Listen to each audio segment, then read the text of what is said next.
사도행전 2장 17절입니다. 예수님이 오시기 전 800년 전에 요엘이라고 하는 선지자가 있었습니다. 그는 800년 후에 하나님의 성령이 남녀노소, 남종과 여종 모든 사람에게 임할 것에 대해서 미리 예언을 했습니다. 요엘서 2장에 보면 이렇게 말합니다. 28절에 그 후에, 이 그 후라는 말은 800년 후에 내가 내 영을 만민에게 부어주리니 너의 자녀들이 장래일을 말할 것이며 너의 늙은이는 꿈을 꾸며 너의 젊은이는 이상을 보게 될 것이다. 그 일이 성취된 것이 언제냐? 바로 예수님이 부활하시고 40일 후에 승천하시고 그리고 오순절날이 임했을 때 다락방에 모인 120명의 사람들에게 성령이 임했을 때, 그때의 요엘 선지자가 800년 전에 예언했던 그 예언이 성취되는 순간입니다. 사도행전 2장 6절에 보면 이 소리가 나매 큰 무리가 모여 각 사람의 각각 자기의 방언으로 제자들이 말하는 것을 듣고 소동하여 2장 7절에 다 놀라며 신기하게 여겨 이르되 보라, 이 말하는 사람들이 다 갈릴리 사람들이 아니냐. 2장 8절에 우리가 우리 각 사람의 난곳 방언으로 듣게 되는 것이 어찌 됨이냐. 2장 16절에 곧 선지자 요엘을 통하여 말씀하신 것이 이르렀으니 2장 17절에 하나님이 말씀하시기를 말세에 내가 내 영을 모든 육체에 부어주리니 너의 자녀들은 예언할 것이요 젊은이들은 환상을 보고 늙은이는 꿈을 꾸게 되리라. 2장 18절에 그때에 내가 내 영을 남종과 여종에게 부어주리니 그들이 예언할 것이요 이렇게 말하고 있습니다.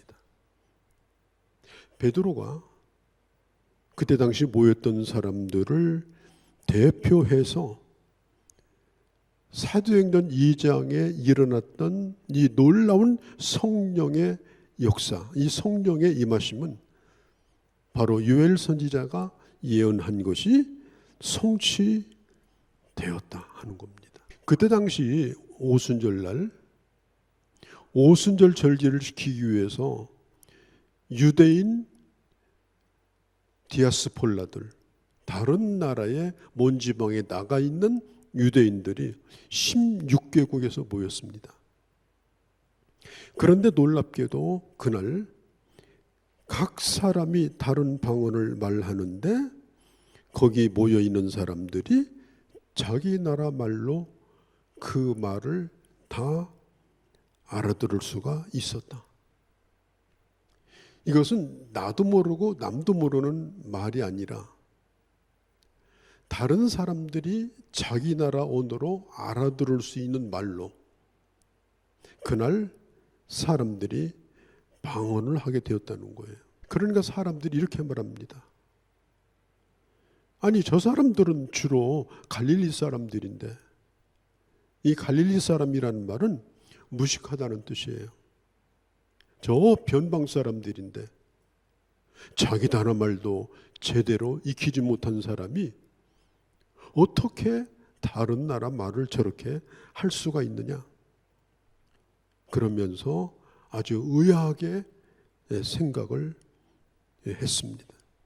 저는 이 성경 구절을 보면서 처음 예수 믿고 얼마 안 돼가지고 하나님, 저에게도 외국어 안 배우고 이렇게 외국어를 할 수 있으면 얼마나 좋을까요? 그런 은사는 없나요? 어떤 나라 말을 들어도 다 알아들을 수 있는 은사는 없나요? 심지어 그런 기도를 한 적도 있었는데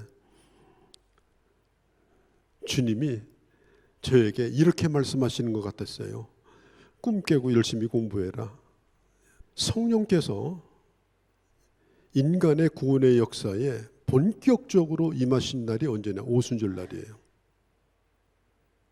성부 하나님께서 그리고 성자 예수 그리스도께서 성령께서 임하실 때는 특별한 기적이 있었습니다. 예수님이 땅에 오실 때도 동방박사가 동원이 되고 목자들이 동원이 되고 어마어마한 그런 일들이 일어났습니다.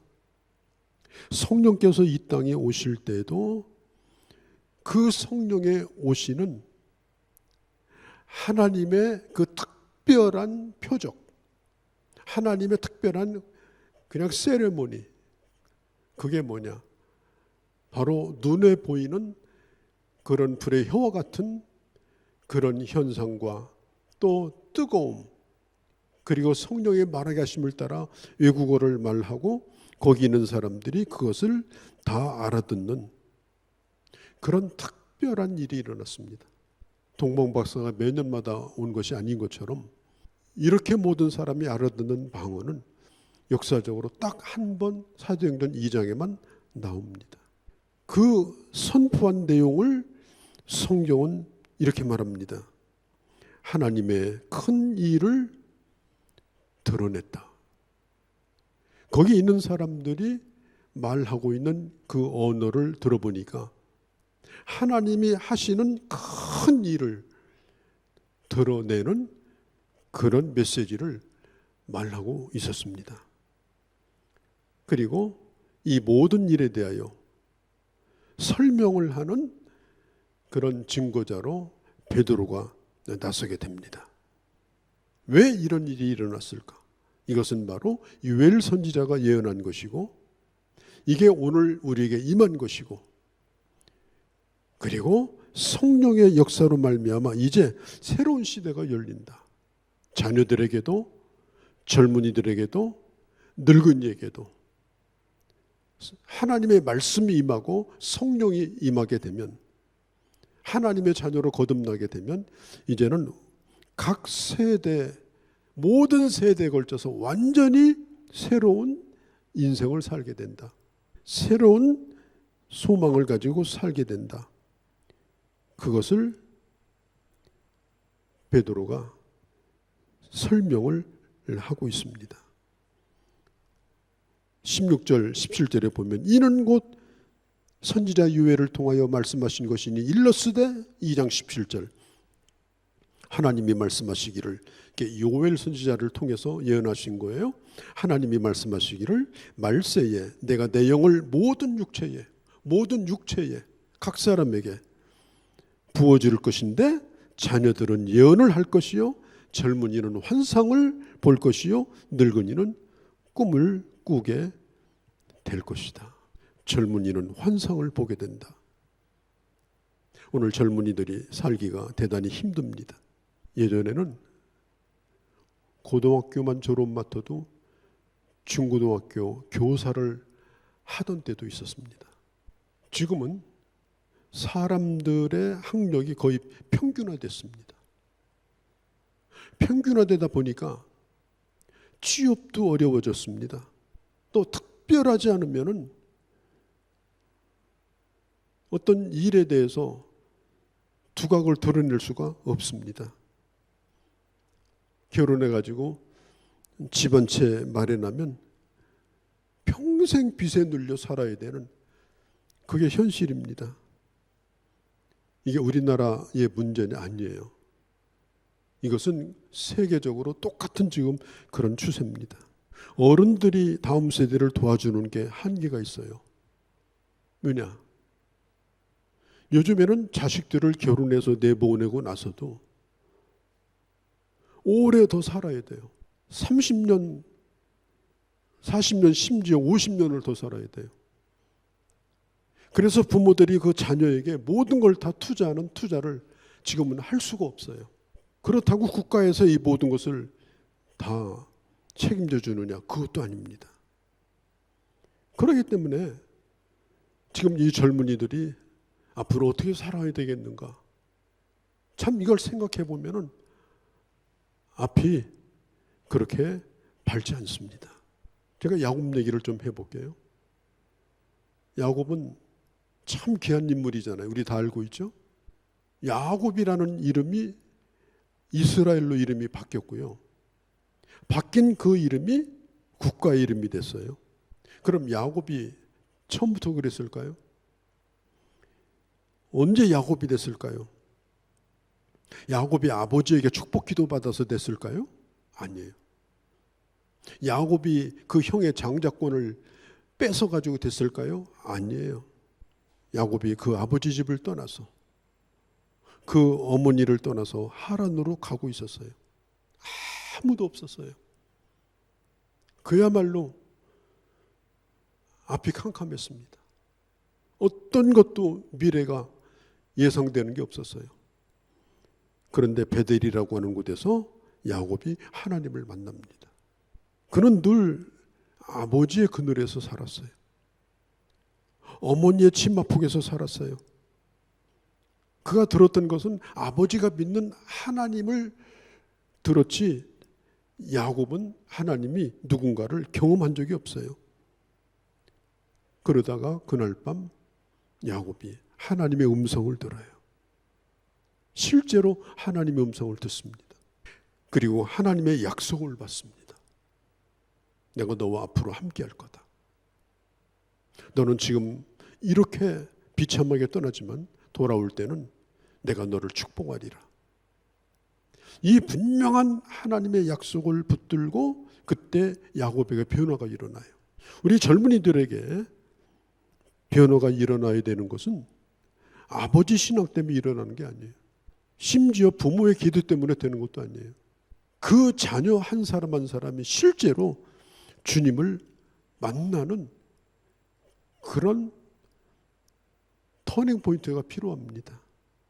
나의 하나님, 하나님의 말씀이 내게 임하고 하나님의 영이 내게 임하고 예수 그리스도가 내 구주와 주님으로 믿어지고 그리고 이제는 주님의 말씀이 내 갈 길을 인도하는 약속의 말씀이 되어지고 그 말씀이 내 꿈이 되어지고 소원이 되어지고 그 말씀을 가지고 이제는 부모님이 대신해서가 아니에요. 내가 내 입을 열어서 그 말씀을 통해서 내가 비전을 갖고 하나님 앞에 기도하기 시작할 때 그때에 이 젊은이에게 환상이 보이는 겁니다.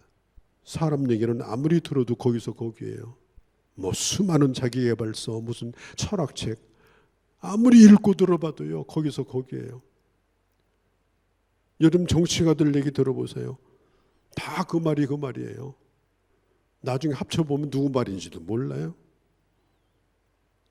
세상에서 들려오는 소리를 가지고는 소망을 절대 가질 수가 없습니다. 그리고 뭐 다른 사람이 성공하고 다른 사람 잘 되는 거, 나는 그 사람처럼 되고 싶다. 그런 허황된 꿈을 꾸는 건요, 남이 씹다 버리는 껌 씹고 사는 것하고 똑같아요. 아무런 소용없어요. 그 사람하고 내가 다른데 중요한 것은 내가 야곱과 같이 주님을 만나는 거예요. 구체적으로 하나님이 내 하나님이라고 하는 이 분명한 이 확신과 이제는 하나님의 말씀이 내게 개인적으로 주시는 내 인생의 갈 길이고 내게 주시는 하나님의 마음이고 꿈이라는 사실을 받아들일 때에 그때 이 젊은이가 꿈을 꾸게 되는 것입니다. 자녀들은 그때 예언을 하게 됩니다. 하나님의 말씀을 듣고 자기 자신의 삶에 대해서 자기가 예언을 해요. 나는 미래에 뭐가 될 거다 이런 건 아니에요. 그러나 하나님이 나와 함께 하시면 분명히 하나님이 나를 붙드시고 축복하신다.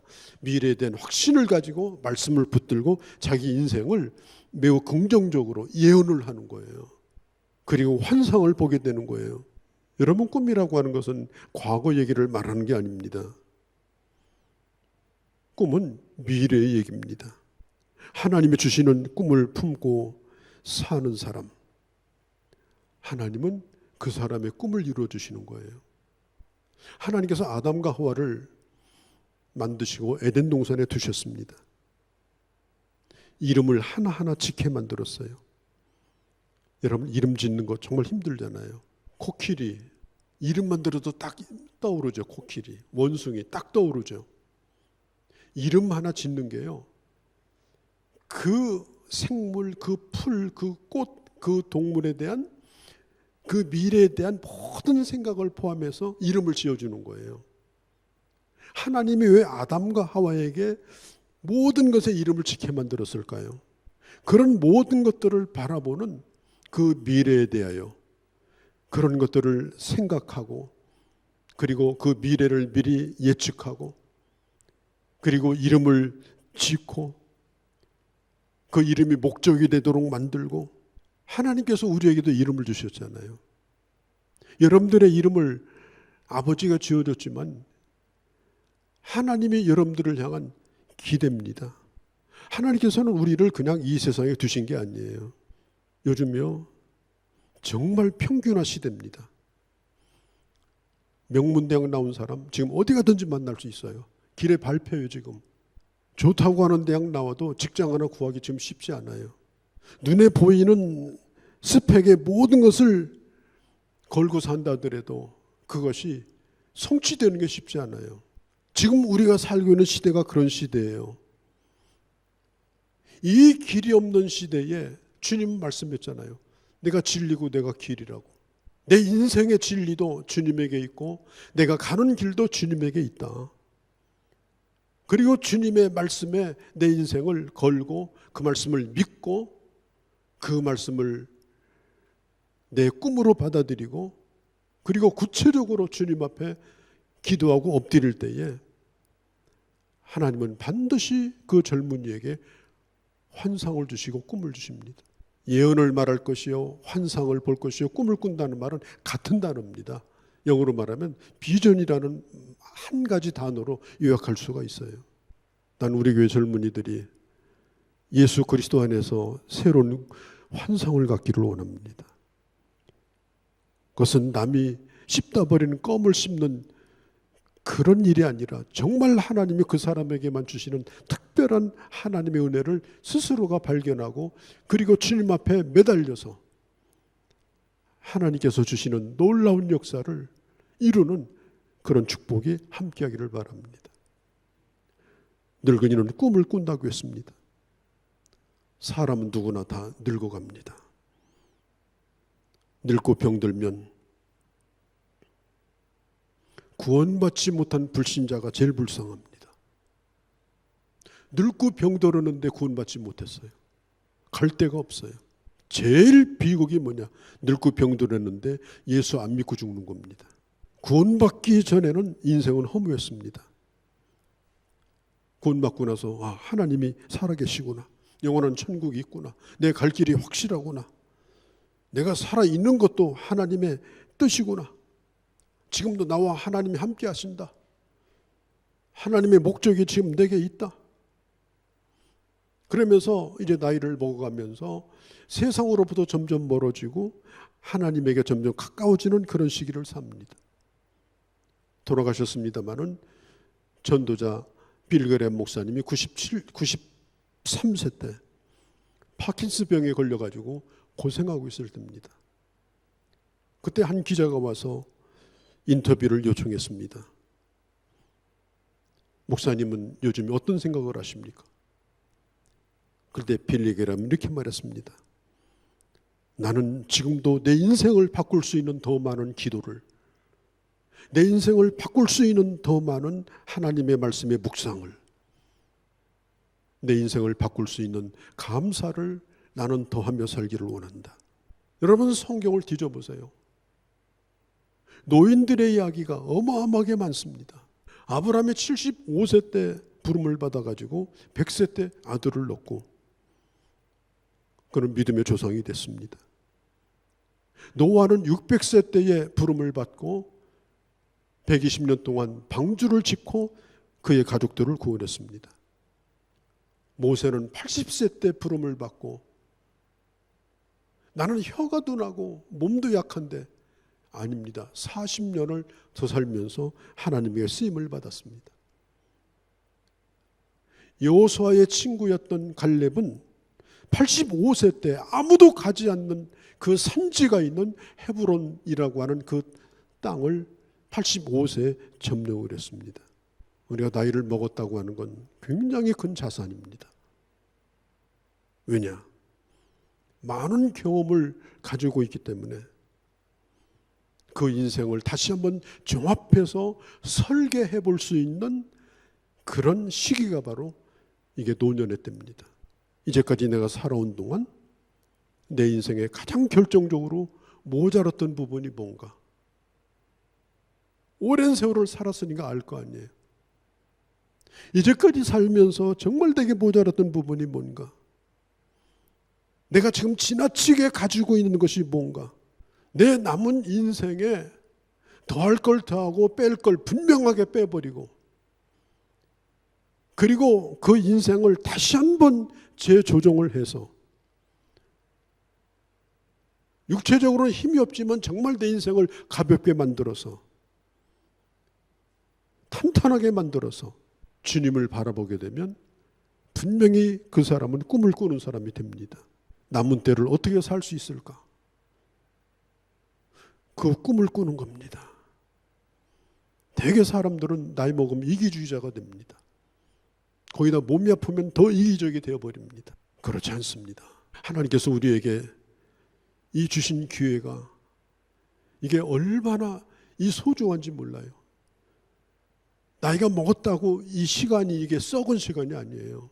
제가 최근에 본 유튜브 가운데 외국에서 시험을 한 유튜브입니다. 어느 노숙자가 강아지를 가지고 있는데 어떤 사람이 가서 물어보는 거예요. 할아버지, 그 강아지 10만 원 주면 파실래요? 아니요. 1,000만 원 주면 파실래요? 아니요. 1억 주면 파실래요? 아니요. 8억은 어떤가요? 8억을 줘도 저는 이 강아지를 팔지 않을래요. 내가 비록 길가에서 사는 노숙자라 할지라도 내 짧은 인생이지만 나와 내 인생을 함께하고 있는 그 짐승에 대하여 최소한도 예의를 지켜주려고 하는, 얼마나 멋있어요. 거기에 무슨 욕심이 있어요. 끝까지 더하지도 못하고 빼지도 못하고 살아온 대로 살다가 뭐 할 겁니까? 과감하게 우리 삶을 이제 재조정을 해야 됩니다. 적어도 나이 60 이상이 들면 이제는 그 조정 작업에 들어가셔야 되는 거예요. 자기를 끝까지 따라주고 거지지만 다른 사람 부러워하지 않고 자기 옆에 붙어 있었던 그 개 한 마리 8억에도 안 판다는 거예요. 왜? 배반할 수 없다는 거예요. 우리 인생이라고 하는 것은 무슨 뭐 돈을 어마어마하게 쌓아놓고 무슨 뭐 빌딩 무슨 뭐 몇십억짜리 아파트 가지고 있는 게 중요한 게 아니에요. 내가 오늘 5단벌을 걸치고 있다 할지라도 그러나 오늘 내가 하나님의 사람으로 살아있으면서 내가 지킬 것을 끝까지 지키면서 내가 부끄럽지 않는 하나님의 사람으로 살려고 하는 그 사람은 하루하루 꿈을 꾸게 돼 있는 거예요. 어디 가서 그냥 앉아서 시간 보내는 그런 인생이 아니에요. 어린 왕자를 쓴 생텍쥐베리는 이런 말을 했습니다. 어떤 사람에게 배를 만들게 하고 싶거든 배를 만드는 기술을 가르치지 말고 배를 만드는 재료를 주지 말고 그를 데리고 저 넓은 바다를 보여주어라. 조건이 되느냐 되지 않느냐, 돈이 있느냐 없느냐 그건 중요한 게 아니에요. 마음의 꿈을 갖는 거예요. 내 인생에 하나님이 펼쳐주신 그 놀라운 꿈을 갖는 거예요. 그러면 하나님은 반드시 그 꿈을 이룰 수 있도록 축복하시는 거예요. 그러면 나의 게으름도 내 연약함도 소극적인 것도 이기적인 것도 특별히 물질이 된 집착도 다 떨어낼 수가 있어요. 멋진 하나님의 사람으로 이제는 세상의 꿈이 아니라 다른 사람이 상상도 못하는 그런 꿈을 꾸면서 사는 멋진 노년을 보낼 수가 있는 거예요. 노벨상을 받은 수상자의 평균 연령이 얼마인지 아세요? 75세예요. 결국 인생의 가장 황금기, 모든 사람이 인정해 주는 것, 그 열매를 따먹는 것은 젊을 때가 아니에요. 무슨 책 쓰고 무슨 명함 받아가지고 그게 아닙니다. 끝까지 그 꿈을 버리지 아니하고 하나님의 사람으로 멋있게 살려고 노인들은 꿈을 꿀 것이요. 지금 우리가 살고 있는 이 시대가 고령화 시대라고 합니다. 올해 2024년 65세 이상 전체 인구 가운데 노인이 18%라고 그래요. 2025년도가 되면 20%로 올라간다고 합니다. 교회도 나이 든 사람이 점점 늘어납니다. 그야말로 초고령화 시대에 지금 접어들고 있습니다. 오늘 이런 시대에 사도행전 2장에 이 노인들은 꿈을 꿀 것이요. 이제 드디어 이 고령화 시대에 노인들이 꿈을 꾸는 시대가 된 거예요. 수많은 노인들이 꿈을 꿔야 되는 거예요. 이제 60대는 청년의 때라고 생각해야 되는 거예요. 이제는 80, 90세까지 사회활동을 하는 시대가 됐습니다. 이제는 꿈을 꾼다라고 하는 말은 젊은 얘기하면 해당되는 말이 아닙니다. 이런 꿈 있는 사람은 누가 시켜서 뭘 하지 않아요. 스스로가 공부하고요. 스스로가 노력하고 스스로가 최선을 다하고. 올림픽 선수들 보세요.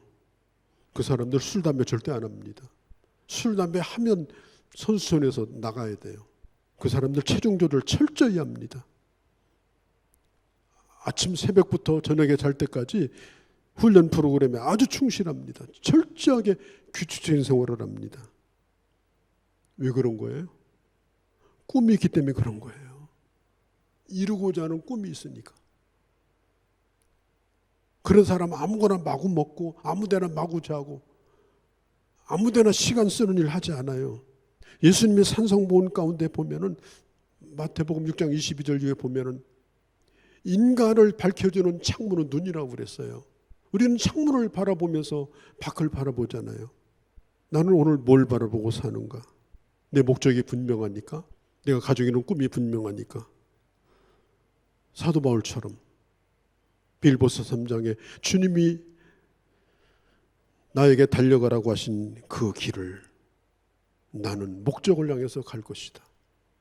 고린도전서 9장에 나는 방향 없는 사람처럼 달리지 아니하고 부르심에 응답하며 나는 살 것이다. 하나님의 사람들은 누구나 그렇게 살아갑니다. 꿈쟁이 요셉도 17살에 꿈을 꾸기 시작했습니다.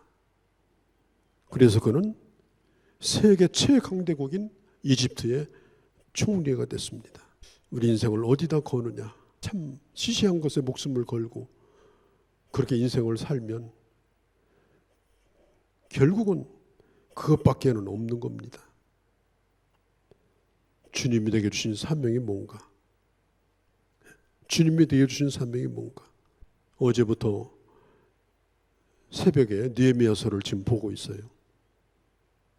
느헤미야서는 21세기에 리더로 살기를 바라는 사람들의 롤 모델이 느헤미야입니다. 그는 제사장도 아니었어요. 그는 선지자도 아니었어요. 그는 저 페르시아의 관리였습니다. 그런데 그는 자기의 고국인 예루살렘이 없어지고 성벽이 허물어졌다는 얘기를 듣고 그 일을 자기가 해야 된다고 생각을 한 거예요. 누가 예언 기도해 준 것도 아니에요. 너 가서 그 일을 하라 그런 것도 아니에요. 그냥 자기 스스로가 이건 내가 할 일이라고 생각하고 그리고 왕을 설득해서 그는 52일 만에 무너진 성을 재건했습니다. 느헤미야뿐 아닙니다.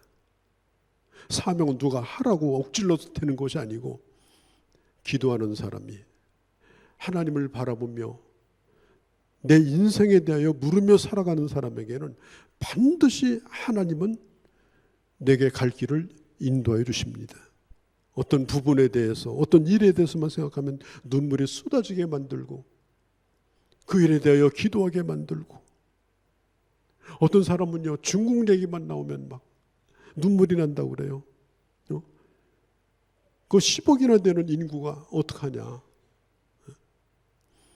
그래서 뭐 그냥 먹을 때도 맨날 중국집 가서 먹고, 너무 중국을 그리워하니까 중국말도 배우고 영화도 중국 영화만 보고. 사람이요, 꿈을 가지게 되면 그렇게 되는 거예요. 그런 사람이 이 세상에 영향력을 갖는 겁니다. 멍청하게 사는 사람들이 영향력 있는 게 아니에요. 하나님의 말씀을 듣고 성령의 충만함을 받고, 젊은이는 환상을 보고, 자녀들은 예언을 하고, 늙은이는 꿈을 꾸는 그 사람들, 그들이 바로 세상에 영향력을 가지는 하나님의 사람들입니다. 여러분들이 오늘 우리 교회까지 오는 동안에 수많은 교회들을 지나왔을 거예요. 그런데 우리 교회 오셨어요. 그리고 우리는 여기에 모여 있습니다. 우리가 함께 예배하고, 우리가 함께 기도하고, 그리고 우리가 함께 품는 하나님을 향한 꿈이 있는 것입니다. 정말 이 시대에 길이 없습니다. 제가 우리 교회를 위해서 기도할 때마다, 하나님, 길이 없는 광야와 같은 이곳에 우리 교회를 왜 세우셨습니까? 길이 없는 곳에 길을 내시고 오아시스와 같은 교회가 되어서 이 땅을 살리라고 하는 것이 아닙니까? 우리는 그냥 모여있는 사람들이 아니라 하나님이 우리에게 이런 꿈을 주시고 수많은 교회를 거쳐서 오늘 우리의 여기에 모여있고, 오늘 우리가 이 말씀을 여기에서 함께 나누게 되는 것입니다. 창세기 12장에 보면 하나님은 아브라함에게 너는 복의 근원이 되라고 말씀하셨습니다. 이 세상을 복되게 하는 사람, 이 세상을 행복하게 하는 사람, 이 세상에 소망을 주는 사람. 여러분들이 어느 처지에 있든지 우리는 우리 시대를 살고 있어요. 자녀들은 자녀의 시대를 하나님이 살게 하시고, 젊은이는 젊은 시대를 살게 하시고, 그리고 나이 드신 분들은 이 고령화 시대, 새로운 시대를 하나님 우리에게 살게 하시는 겁니다. 이제 우리가 무릎을 꿇고 끊임없이 하나님의 뜻을 물으면서 이 하나님이 내게 주신 이 놀라운 이 비전을 가슴에 품고 하나님이 나를 세우신 그 뜻을 이루어서 하나님의 그 선한 그 강한 영향력을 이 땅에 끼치며 살아가는 귀한 주의 자녀들이 되어주시기를 바랍니다. 거룩하신 우리 아버지, 우리가 예수 믿게 되고 성령님이 우리와 함께 하십니다. 자녀는 예언을 할 것이요, 젊은이는 환상을 볼 것이요, 늙은이는 꿈을 꾼다고 했습니다. 각 세대마다 하나님은 그들의 시대를 열어주시고 그들의 삶에 비전을 주시고 그리고 새로운 인생을 살게 하셨습니다. 이제는 우리 인생을 덧셈과 뺄셈을 잘하게 하시고 하나님의 주시는 말씀으로 무장하고 주님이 주시는 인생의 목표를 향하여 이제는 힘차게 나가며 하나님의 뜻이 우리가 가는 곳에 길이 되어지고 하나님의 역사를 이루는 영향력 있는 우리 교회여 주의 자녀들이 다 되게 하여 주시옵소서. 우리 주 예수님의 이름으로 기도하옵나이다. 아멘.